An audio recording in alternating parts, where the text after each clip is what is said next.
Hello everyone, welcome back to my channel IGNOU exams. I hope आप लोग अच्छे होंगे और आपके एग्जाम की प्रिपरेशन भी अच्छी चल रही होगी। जैसे कि आपको पता है आपके एग्जाम दिसंबर में होने वाला है, first week of December start हो जाएंगे। टेंटेटिव डेट शीट भी आ चुकी है, तो आपको प्रिपरेशन कहाँ से करनी है बहुत कंफ्यूजन होगा, तो हम प्रिपेयर करेंगे आपके साथ मिलकर। तो स्टार्ट करते हैं। मैंने पहले भी आपको 2 चैप्टर्स करा चुकी हूँ, बट इस बुक का हमने अभी तक स्टार्ट नहीं किया था, तो आज हम इस बुक के साथ स्टार्ट करेंगे, जो कि आपका MZO003 ये आपका बुक का कोड है। Comparative animal physiology and biochemistry इसका टाइटल है बुक का। इसमें चैप्टर नंबर 1 से हम स्टार्ट करेंगे। बाकी 2 चैप्टर्स मैंने अलग अलग बुक के कराए हैं, आप लोग वो वीडियोस देख सकते हैं। मैं आपको जो भी इंपॉर्टेंट क्वेश्चंस हैं वो बता दूंगी, जो भी आपके चैप्टर वाइज दिए गए हैं वो हम पढ़ेंगे, क्योंकि वो इनफ है आप जो एग्जाम देने वाले हैं। अगर आप हर एक चैप्टर के पीछे जो क्वेश्चंस दिए गए हैं, पीछे भी और जो बीच बीच में क्वेश्चंस दिए गए हैं, अगर वो प्रिपेयर करके जाते हैं तो आप आसानी से पास हो जाएंगे और अच्छे से अच्छे मार्क्स गेन कर सकते हैं, क्योंकि मेनली वही क्वेश्चंस आपके एग्जाम्स में आते हैं। ठीक है, तो आपको पता ही होगा कि आपका जो एग्जाम पैटर्न होता है वो उसमें सिर्फ लॉन्ग क्वेश्चन नहीं आते, उसमें शॉर्ट क्वेश्चन भी आते हैं, फिल इन द ब्लैंक्स भी आते हैं, मैच दी फॉलोइंग्स भी आते हैं, और 1 वर्ड आंसर्स टाइप में भी आते हैं, मतलब 4 ऑप्शन दे देंगे वैसे भी आता है एमसीक्यू टाइप। तो कुछ 10-15 नंबर का तो वैसे होता है, बाकी नंबर का आपका लॉन्ग आंसर होता है, और उसमें भी अच्छा खासा आपको चॉइस मिल जाएगी कि आपको 2 ऑप्शन दे देंगे कि इन दोनों में से एक आंसर आप लिखिए जो आपको आता है। ठीक है, तो हम जितने टाइप के आपके हर एक चैप्टर में क्वेश्चन है, चाहे वो 10 क्वेश्चन है, 15 क्वेश्चन है, 20 क्वेश्चन हो, क्योंकि मैक्सिमम 20 क्वेश्चन होंगे, तो आप पूरा चैप्टर का एसेंस समझ जाएंगे कि चैप्टर के अंदर दिया क्या हुआ है। ठीक है, और जहाँ भी मेरे को लगे कि आपको समझाने की जरूरत है मैं आपको समझाती जाऊँगी। तो मैं इसमें आपको समरी नहीं बता रही हूँ, क्योंकि हर एक क्वेश्चन के साथ मैं आपको पूरे चैप्टर की समरी भी समझाती जाऊँगी कि चैप्टर में दिया क्या हुआ है। तो चलिए स्टार्ट करते हैं। आप समझ गए होंगे कि आपका क्या है, MZO003 की 3 बुक है आपकी, उसका चैप्टर नंबर 1 है सर्कुलेटरी सिस्टम। जैसे कि आप नाम से ही समझ रहे हैं, सर्कुलेटरी सिस्टम क्या है, सर्कुलेशन। बॉडी के अंदर डिफरेंट टाइप के सिस्टम्स पाए जाते हैं हमारी, आपको पता ही है। ठीक है, उसमें से एक सिस्टम होता है आपका सर्कुलेटरी सिस्टम, जिसमें किस तरीके से आपका ब्लड या ब्लड के अलावा जितने भी फ्लूइड्स हैं वो कैसे सर्कुलेट हो रहे हैं हमारे डिफरेंट टाइप के ऑर्गन्स की तरफ, वो है आपका सर्कुलेटरी सिस्टम। जैसे कि हार्ट है आपका, वो पंप कर रहा है ब्लड को, तो वो कैसे ब्रेन तक जा रहा है, बाकी कैसे ऑर्गन्स तक पहुंच रहा है, तो वो आपका पूरा सर्कुलेटरी सिस्टम के अंदर आ जाएगा। तो स्टार्ट करते हैं क्वेश्चन आंसर्स के साथ। जैसे जैसे आप क्वेश्चन समझेंगे वैसे वैसे मैं आपको पूरा चैप्टर समझाती जाऊंगी। तो स्टार्ट करते हैं। ऐसे Q1 का क्वेश्चन नंबर 1 है, correct choose the correct answer. ठीक है, इसमें मतलब आपको एक क्वेश्चन दिया गया है, उसमें 4 ऑप्शन दिए गए हैं, जो आंसर सही हो आपको उसको करेक्ट लगाना है। ठीक है, तो पहला क्वेश्चन है, क्वेश्चन क्या कह रहा है, a close circulatory system is required by all animals that have, क्या है, हर एक एनिमल, जो भी एनिमल्स है आपके जिसके पास भी क्लोज सर्कुलेटरी सिस्टम है, उसके पास क्या रिक्वायरमेंट होनी चाहिए कि उसको क्लोज सर्कुलेटरी सिस्टम की जरूरत है। तो क्या है, अगर उसका इंटेस्टाइनल फ्लूइड है तो ओपन सर्कुलेटरी सिस्टम होगा तो भी चल जाएगा। इंट्रासेलुलर डाइजेशन दोनों के अंदर होता है, ओपन और क्लोज सर्कुलेटरी सिस्टम दोनों हो तो भी चलेगा, कोई एक भी हो तो भी चलेगा। लो एनर्जी रिक्वायरमेंट है किसी एनिमल की तो ओपन भी चलेगा, बट अगर क्लोज हमें चाहिए तो उस एनिमल का मेटाबॉलिक रेट जो है वो हाई होना चाहिए। अगर किसी भी एनिमल का मेटाबॉलिक रेट हाई है तो उसको क्लोज सर्कुलेटरी सिस्टम की जरूरत पड़ेगी, क्योंकि उसमें प्रेशर एग्जर्ट होता है। ठीक है, तो क्या है, इसमें आंसर हो जाएगा इसका हाई मेटाबॉलिज्म। क्या है, अगर किसी भी क्लोज सर्कुलेटरी सिस्टम की हमें जरूरत है तो किस में जरूरत होगी, वो होगी हाई मेटाबॉलिक सिस्टम के अंदर।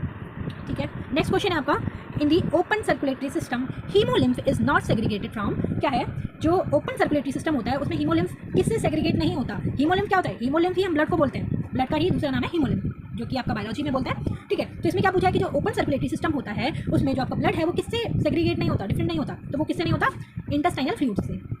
ठीक है, क्योंकि उसी के अंदर पूरे के पूरे ऑर्गन आपके नहाए हुए हैं।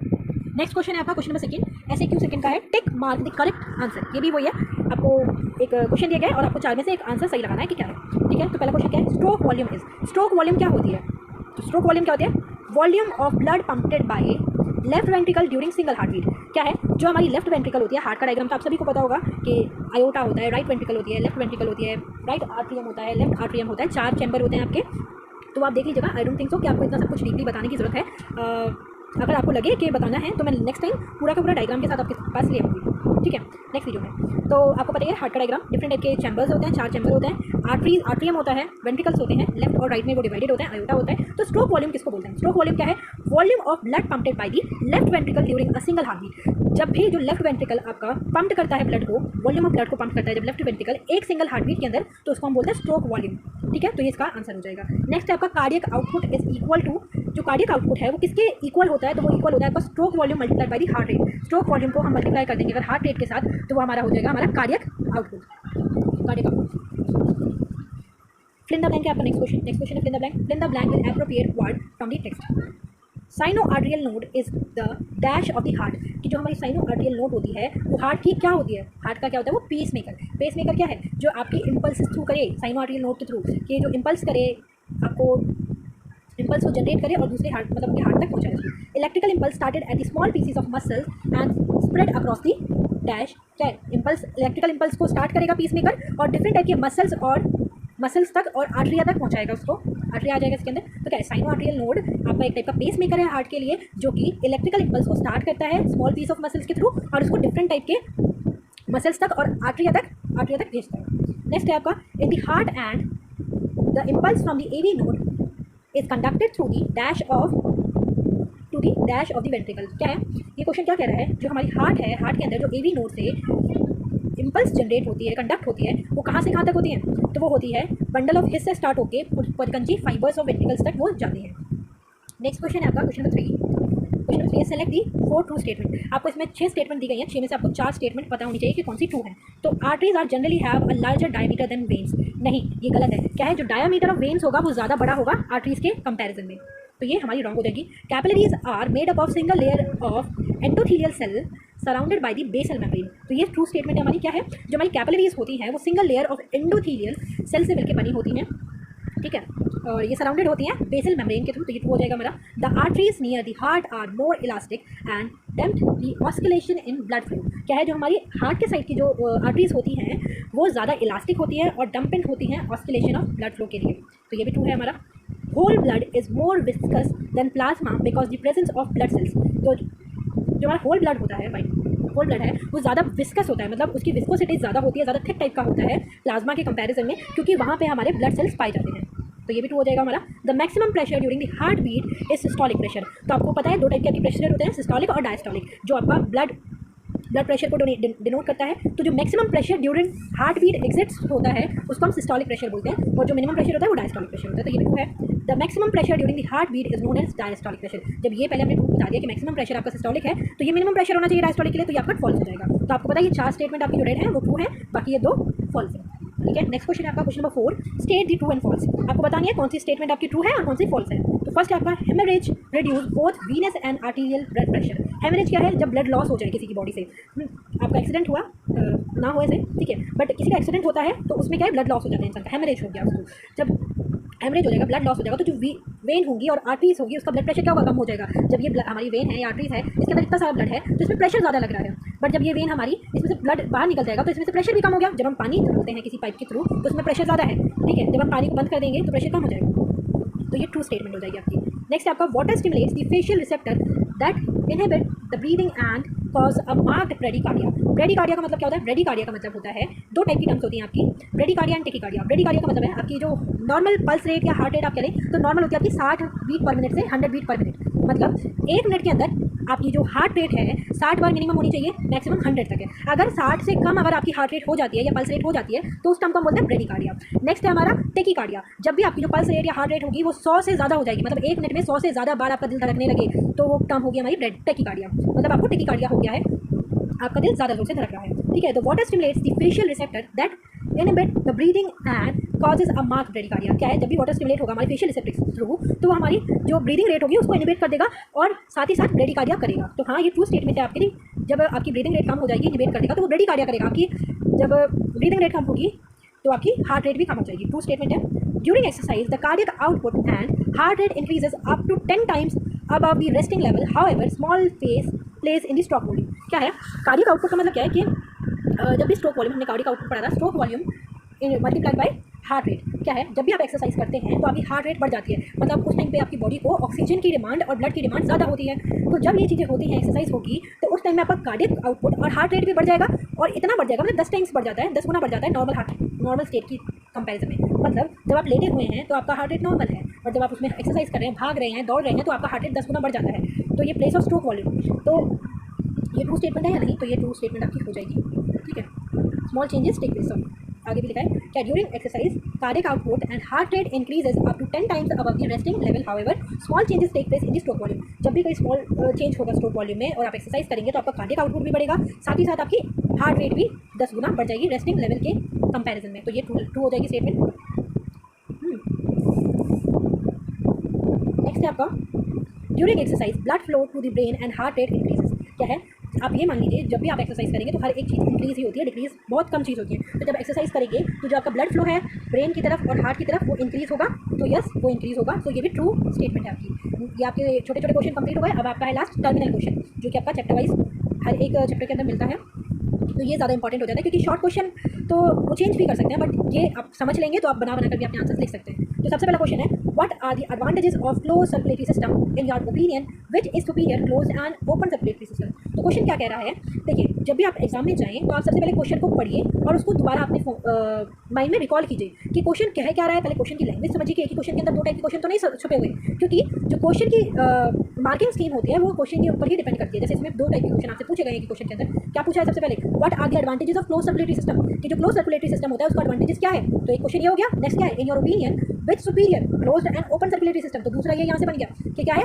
आपके ओपिनियन में कौन सा ज़्यादा बेटर रहेगा, क्लोज सर्कुलेटरी सिस्टम या ओपन सर्कुलेटरी सिस्टम। तो ये आप सबसे पहले क्या करेंगे, क्वेश्चन को पढ़ेंगे, समझेंगे कि क्वेश्चन के अंदर दो क्वेश्चन तो नहीं पूछ रहा, दो से ज़्यादा तो नहीं पूछ रहा, ठीक है। तो आपने क्वेश्चन समझा, अब इसका आंसर करेंगे। सबसे पहले क्या बताना है, आपको बताना है कि क्लोज सर्कुलेटरी जो सिस्टम है उसके एडवांटेजेस क्या है, और फिर आपको बताना है कि आपके अकॉर्डिंग क्लोज सर्कुलेटरी सिस्टम ज़्यादा बेटर है या फिर ओपन सर्कुलेटरी सिस्टम, ठीक है। आंसर देख लेते हैं। The type of circulatory system in organism has can greatly effect its efficiency and overall function. क्या है, जो हमारा सर्कुलेटरी सिस्टम है उसके ऊपर ही डिपेंड करता है हमारी बॉडी की एफिशिएंसी, और सारे के सारे जो भी हमारी बॉडी के अंदर फंक्शंस हो रहे हैं वो हमारे सर्कुलेटरी सिस्टम पर ही डिपेंड है। अगर हमारा सर्कुलेटरी सिस्टम जितना बढ़िया होगा उतना ही एफिशिएंटली हम सारे काम करेंगे, हमारी बॉडी फंक्शन उतने बेटर रहेंगे। The advantages of close circulatory system and which is superior, close और ओपन। पहले आप हेडिंग डालेंगे अपनी कि जो एडवांटेजेस हैं क्लोज सर्कुलेटरी सिस्टम के वो आप बताने जा रहे हैं, और उनमें से कौन सा ज़्यादा सुपीरियर है वो आप बताने जा रहे हैं। First of what exactly is close circulatory system. सबसे पहले आप एक्सप्लेन करेंगे, कोई भी चीज़ आपको पूछी जाए तो पहले उसकी डेफिनेशन लिखेंगे। एडवांटेजेस तो आप बाद में लिखेंगे, पहले आप उसको समझाएंगे कि आप जो क्लोज सर्कुलेटरी सिस्टम है वो आपको पता भी है या नहीं। तो पहले आप इसकी डेफिनेशन लिखेंगे। क्लोज सर्कुलेटरी सिस्टम क्या है, in this system blood is contained with in vessels. इस सिस्टम के अंदर क्या होता है, जो हमारे ब्लड है वो वेसल्स के अंदर होता है, मतलब वेसल्स को हिंदी में क्या कहते हैं पता नहीं, बट आर्टरीज मतलब नसों के अंदर होता है। Allowing for a more efficient transport of nutrient and oxygen. क्या है, जो हमारा क्लोज सर्कुलेटरी सिस्टम होता है उसके अंदर ब्लड किसके अंदर पाया जाता है, वेसल्स के अंदर पाया जाता है, और जो ये ब्लड आपका वेसल्स के अंदर पाया जाता है वही आपकी बॉडी को अलाउ कर रहा है कि ज़्यादा अच्छे तरीके से वो न्यूट्रिशंस को और ऑक्सीजन को आपकी बॉडी तक पहुंचा सके, ऑर्गन्स तक पहुंचा सके। One major advantage is the ability to maintain higher blood pressure. सबसे मेन एडवांटेज क्या है इसका, कि ये मेंटेन करके रखता है ज़्यादा ब्लड प्रेशर को। This means the oxygen and nutritions can deliver more quickly to tissue which is crucial for targeted and more active organs. क्या है, मोर लार्जर और मोर एक्टिव ऑर्गन्स। क्या है, जब आपका ब्लड प्रेशर हाई रहेगा तो इसका मतलब क्या हो जाएगा कि जो आपकी ऑक्सीजन और न्यूट्रिशंस आपकी बॉडी तक जाने हैं, टिश्यू तक जाने हैं, वो ज़्यादा अच्छे तरीके से ट्रैवल होंगे और वहाँ तक पहुँचेंगे, और जहाँ पे ज़्यादा ज़रूरत है जैसे कि ब्रेन हो गया या फिर जो लार्ज ऑर्गन है उन तक ये ईजिली पहुँचा पाता है। तो सबसे मेन एडवांटेज क्या हुआ, सबसे पहला एडवांटेज कि ये प्रेशर को हाई करके रखता है आपकी बॉडी का, और ये ज़्यादा एफिशिएंटली ऑक्सीजन को और न्यूट्रिशन को ट्रांसपोर्ट करता है आपके डिफरेंट टाइप के टिश्यूज़ तक, और ज़्यादा जल्दी ट्रांसपोर्ट करता है, और लार्ज ऑर्गन्स तक या जो क्रूशियल ऑर्गन है आपके एक्टिव ऑर्गन है उन तक पहले पहुँचाता है। दूसरा बेनिफिट है, another benefit is the precious regulation of blood flow.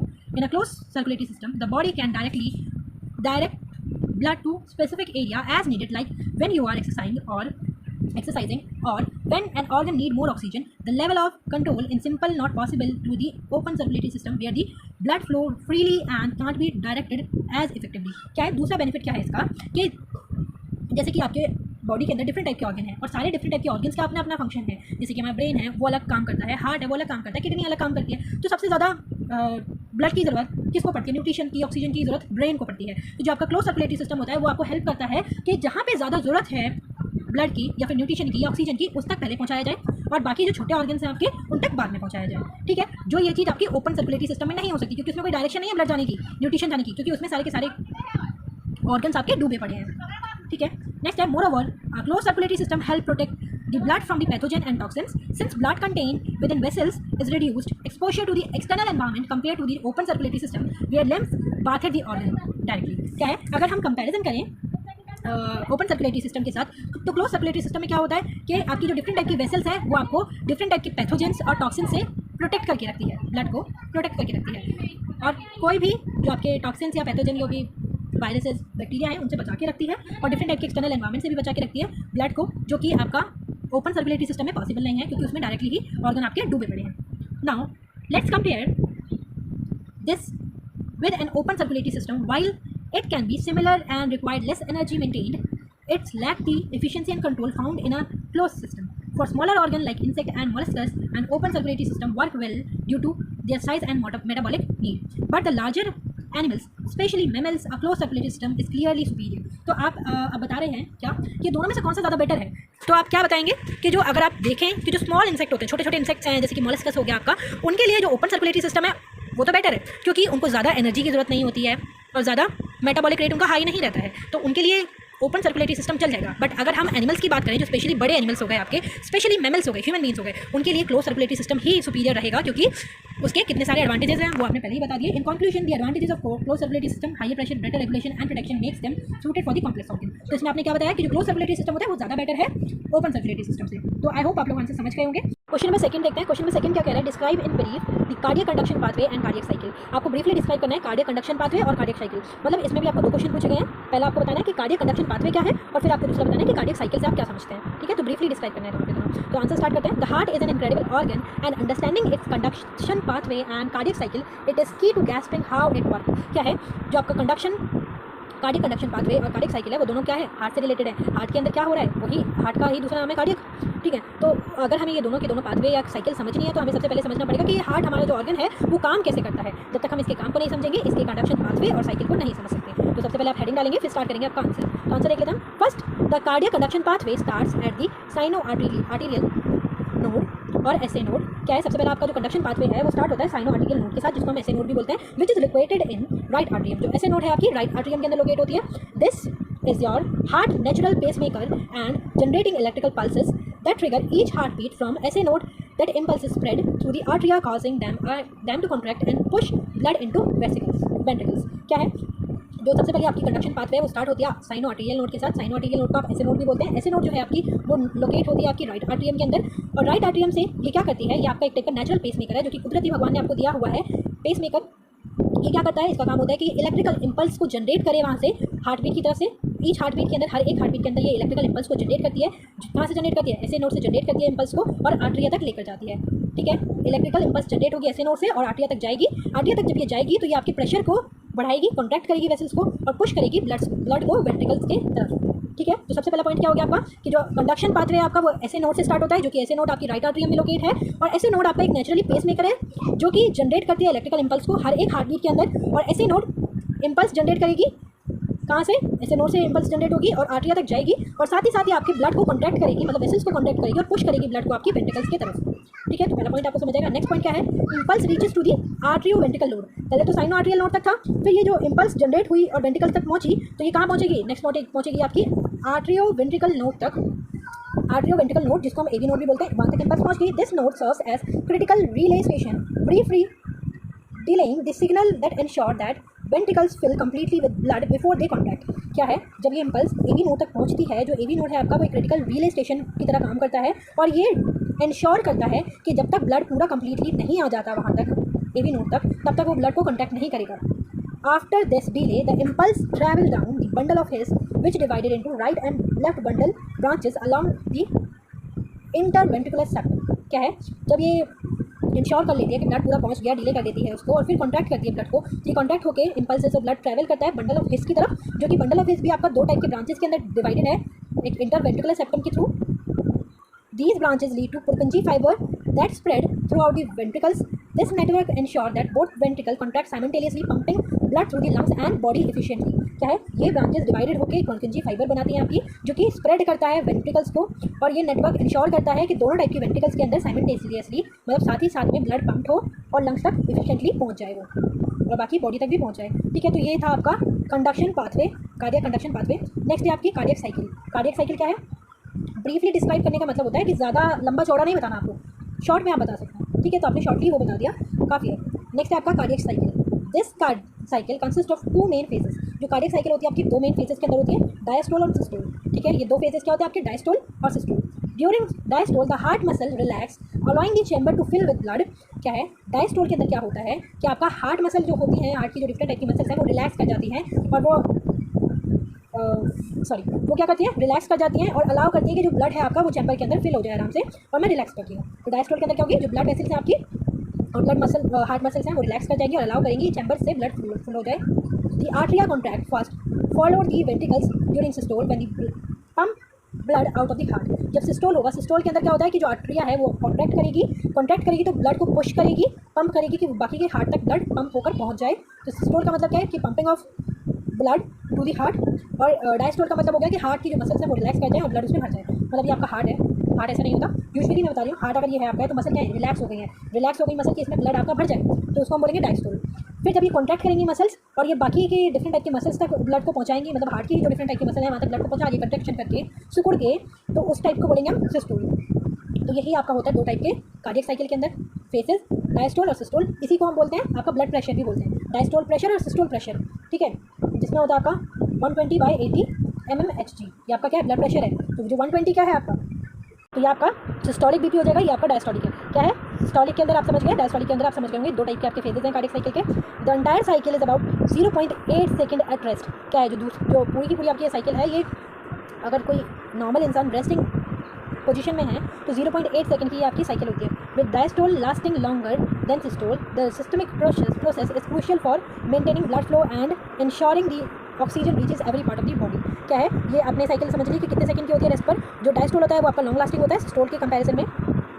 जो रिदमिक पोर्शन है आपका, रिदमिक प्रोसेशन क्रूशियल होता है और मेंटेन करके रखता है ये कि आपकी बॉडी के अंदर कहाँ ऑक्सीजन पहुँचनी चाहिए, कौन कौन सी पार्ट को जल्दी पहुँचानी है, ठीक है। क्वेश्चन में 3 क्या कह रहा है, क्वेश्चन में 3 देखते हैं। Differentiate between arteries and veins. Artery और वेन के बीच में क्या डिफरेंस है वो आपको लिखना है। हेडिंग डालेंगे सबसे पहले, the difference between arteries and veins. First of function के अकॉर्डिंग क्या क्या डिफरेंस है वो देख लेते हैं। Arteries carry oxygen rich blood away from the heart to the body. जो आपकी आर्टरीज होती हैं वो ऑक्सीजन रिच ब्लड को कैरी करती हैं और वो हार्ट से कैरी करती हैं ब्लड को और बॉडी तक लेके जाती हैं।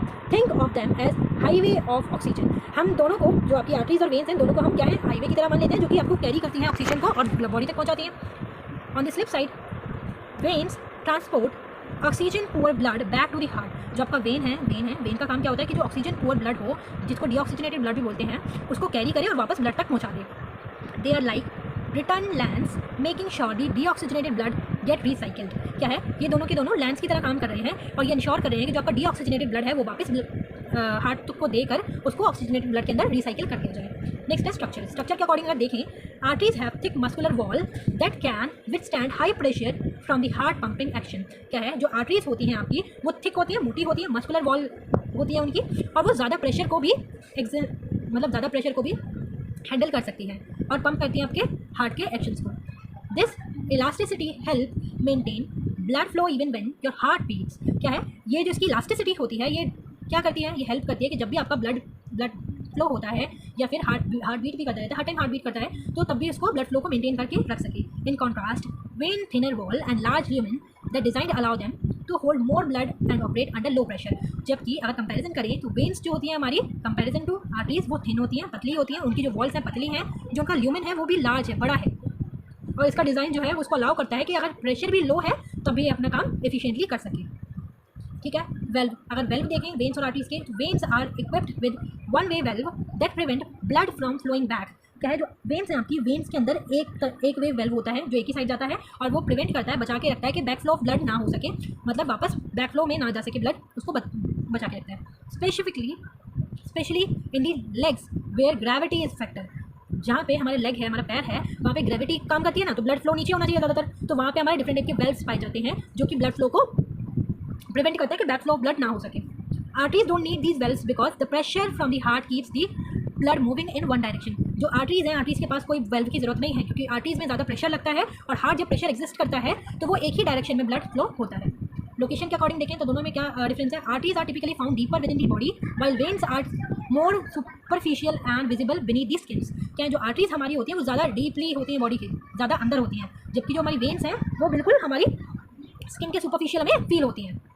लास्टली देयर कलर, अगर कलर की बात करें, when you look the blood in an artery it's bright red due to the high oxygen content. अगर आप आर्टरीज देखेंगे तो आर्टरीज आपको रेड कलर की नजर आएंगी आपकी बॉडी के अंदर, बड़ा छोटी सी आर्टरीज होती हैं, और जो आप मोटी मोटी सी नीली नीली सी देखते हैं वो आपकी वेन्स होती हैं। Blood in the when appears darker red because it's low oxygen and high carbon dioxide. जब आपकी वेन्स होती हैं वो थोड़ी ब्लूइश भी दिख जाती है कभी कभी, बट वो ज़्यादा डार्क दिखती हैं आपको रेड, क्योंकि उसके पास डीऑक्सीजनेटेड ब्लड होता है और कार्बन डाइऑक्साइड की मात्रा उसमें ज़्यादा होती है। तो ये थे आपके differentiation between arteries and veins. तो ये इंपॉर्टेंट क्वेश्चन है, इसको नोट कर लेना।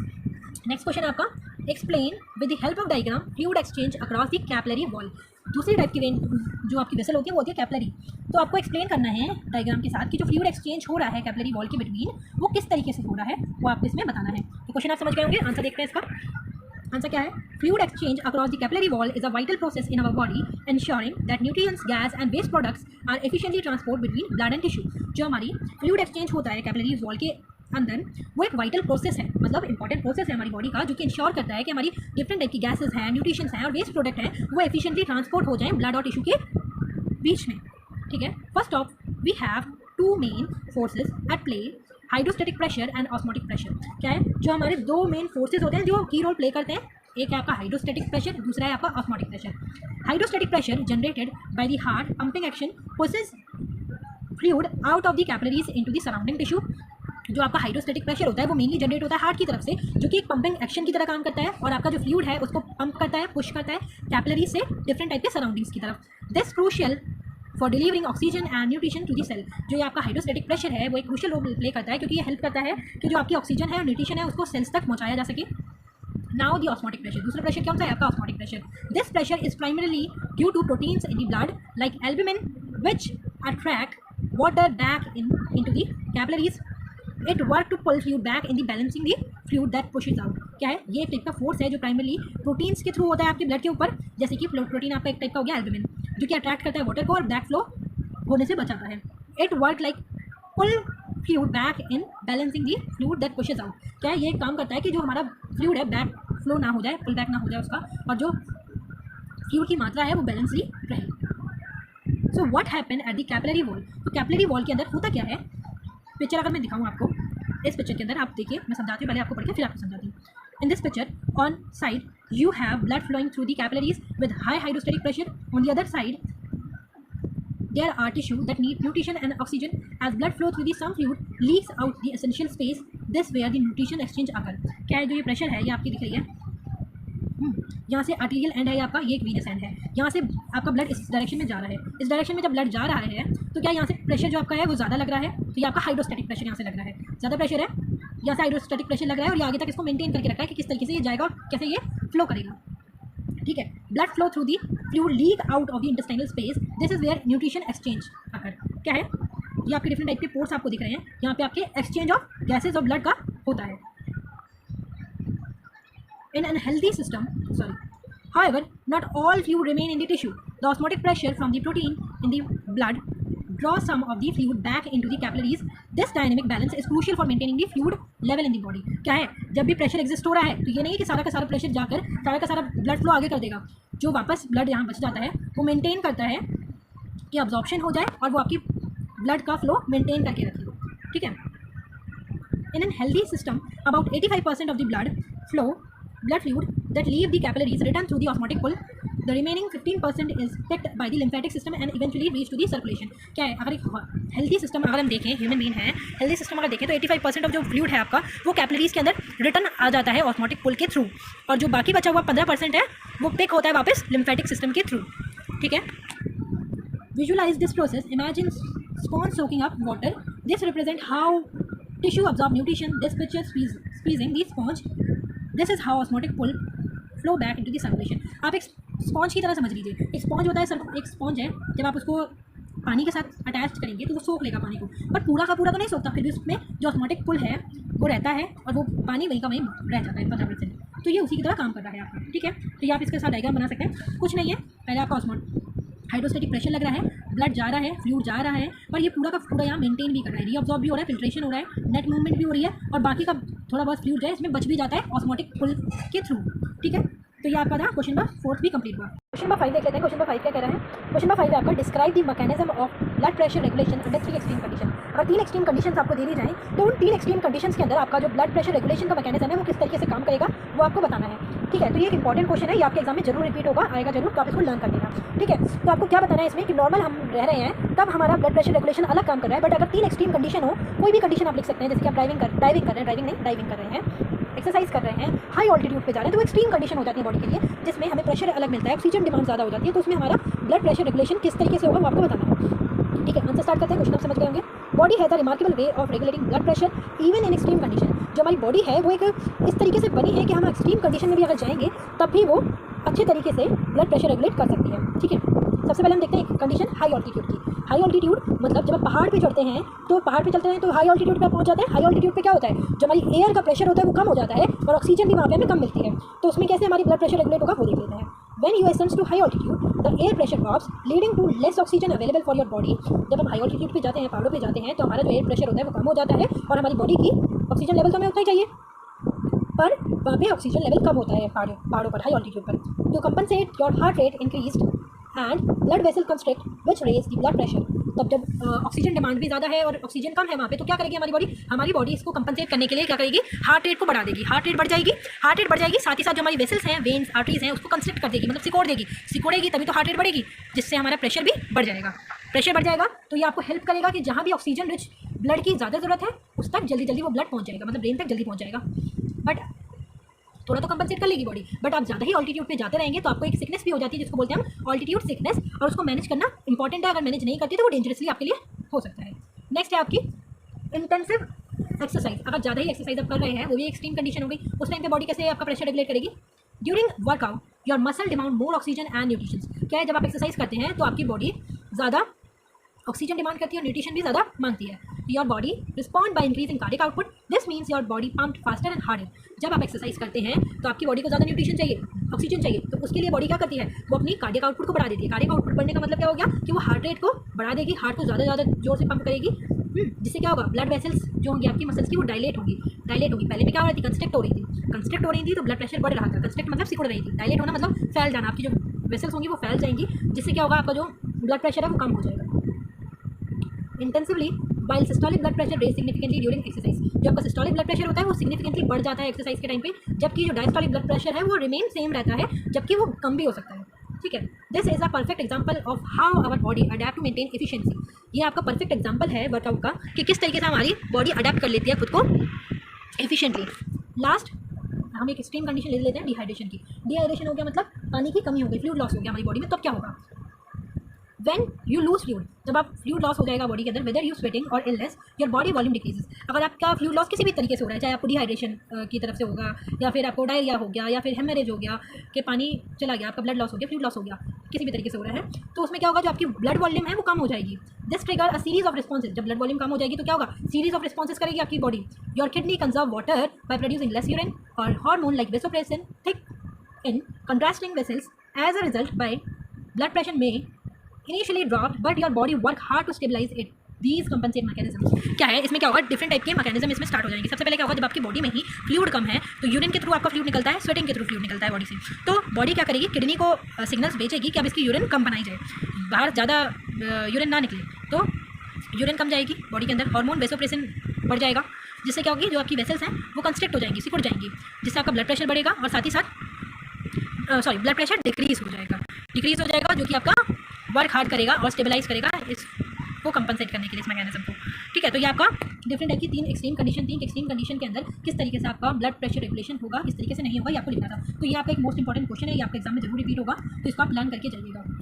ठीक है, तो ये आपके चैप्टर नंबर 1 के जितने भी क्वेश्चन थे वो मैंने आपको समझा दिए. आपको अगर वीडियो पसंद आई हो और आप बाकी के भी चैप्टर आप मेरे साथ पढ़ना चाहते हो तो आप लोग जुड़े रहिएगा और एक प्यारा सा कमेंट कीजिएगा ताकि मैं भी मोटिवेट होकर जल्दी आपके लिए वीडियो लाऊँ. तो मिलते हैं नेक्स्ट वीडियो में नेक्स्ट चैप्टर के साथ. Thank you so much for watching.